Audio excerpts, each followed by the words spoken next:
This video is on solving quadratics. We're specifically going to be we're going to solve by factoring.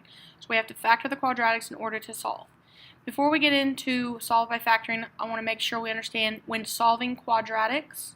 So when solving quadratics, there are different types of solutions. So possible solutions, we could have two solutions, we could have one solution, or we could have two imaginary solutions. So two solutions can either be rational or irrational.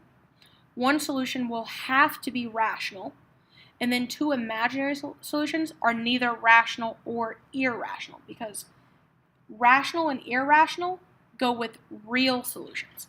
So we're still going to be solving for the x-intercepts, root, zero solutions. These are still the exact same words. So when we're finding solutions, we're still finding the x-intercepts, which are still the roots. It's when the y value is equal to 0. It's when it crosses the x-axis. So when it has two solutions, so if we're looking at graphs, we still have our x and y,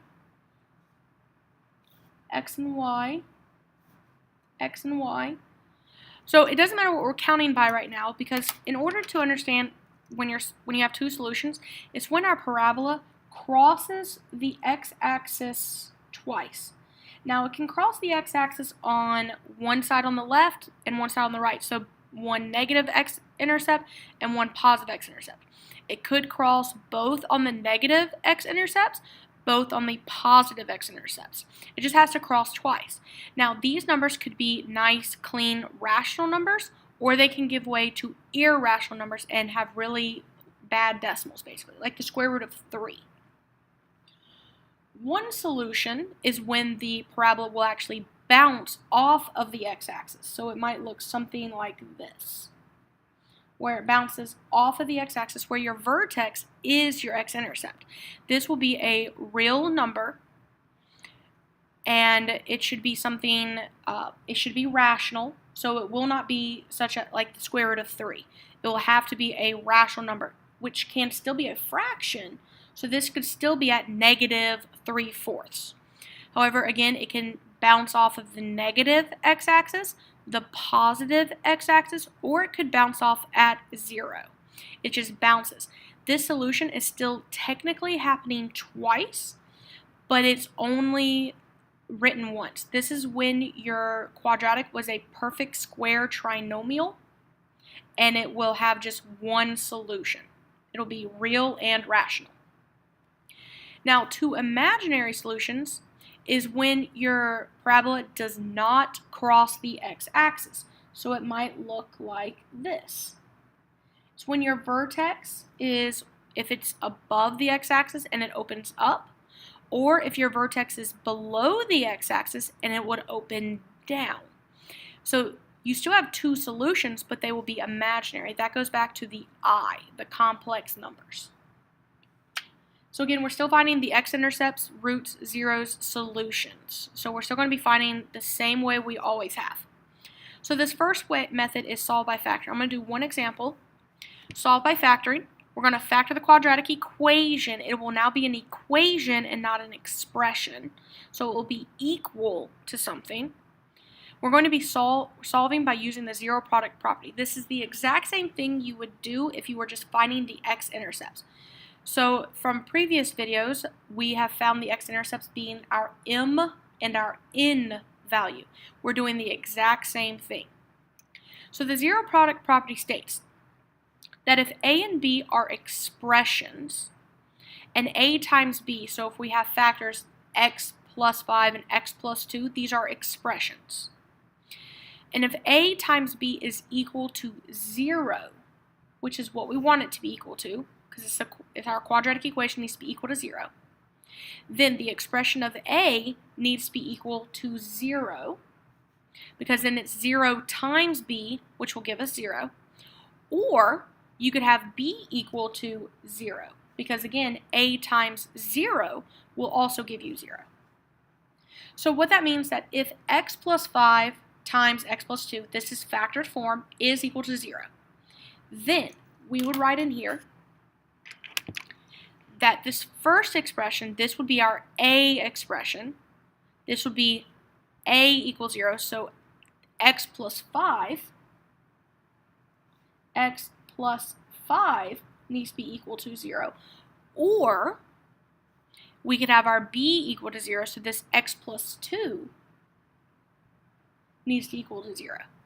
So if this expression is equal to 0, the entire expression, the entire equation is 0, because 0 times this will be 0. So if this is true, then we can state that we can solve for x and find our m and n values. So if we remember back to the parent function of a, x minus m, x minus n, we can find our x-intercepts by what plus 5 gives you 0. So if you solve this, then our x value, our x-intercept, our root, 0, our solution will be x equals -5, because we're solving for our x.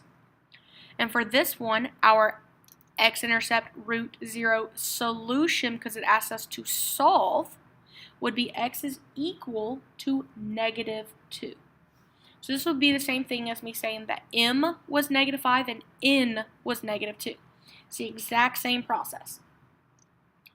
So if I want to solve this expression or this equation by factoring, in order to have this be able to be factored, we have to have it in standard form, which means our equation needs to be equal to 0, because the zero product property needs to have our two expressions equal to 0. So to get this in standard form, we have to have our ax squared, our bx, and then our constant. So the first thing we need to do is move our constant back to the other side by adding that 15 back over. So this will become 2x squared, that's our ax, our bx is -11x, and then our c will be that adding that 15 back to the other side, so plus 15, and it will now be equal to 0. Now this is a quadratic equation because it is a quadratic and it has an equal sign. Now what we want to do is factor this. So our GCF on this problem, our smallest number is 2, our GCF is 1, because nothing in here is divisible by 2. So that means we're going to look for, is this first term a perfect square? It is not, so this cannot be a perfect square trinomial. So we want to factor this. We're going to have our two sets of parentheses equal to 0. The factors of 2x squared are 1x and 2x. Our factors of 15 are 1 and 15, 3 and 5. So now I can go ahead and put my 1x in the front and my 2x in the front. Now, focusing on the signs, this is a positive. I know that we're either going to have both positive signs or both negative. And in order to get a -11, I have to have both of them be negative. So I know I'm going to have 1x minus something and 2x minus something.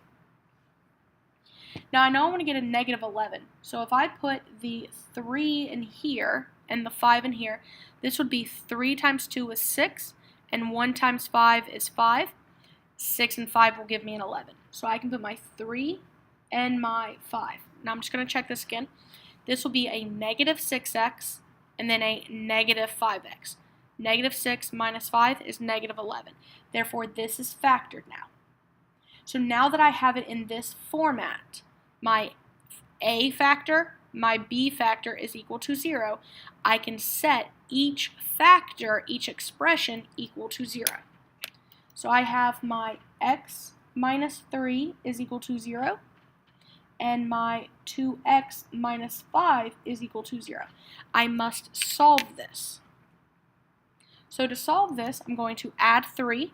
I'm going to have x equals a positive 3. That is one of my x-intercepts. I just want to solve, so this is how I keep my answer. I do not put it back into a coordinate. This is my answer. For this one, we have to add 5 to the other side and then divide by 2. So my answer, the solution, is x equals a positive 5 divided by 2. These are our two solutions, and we solve them by factoring. Because it says to solve by factoring, I must use that method to solve this.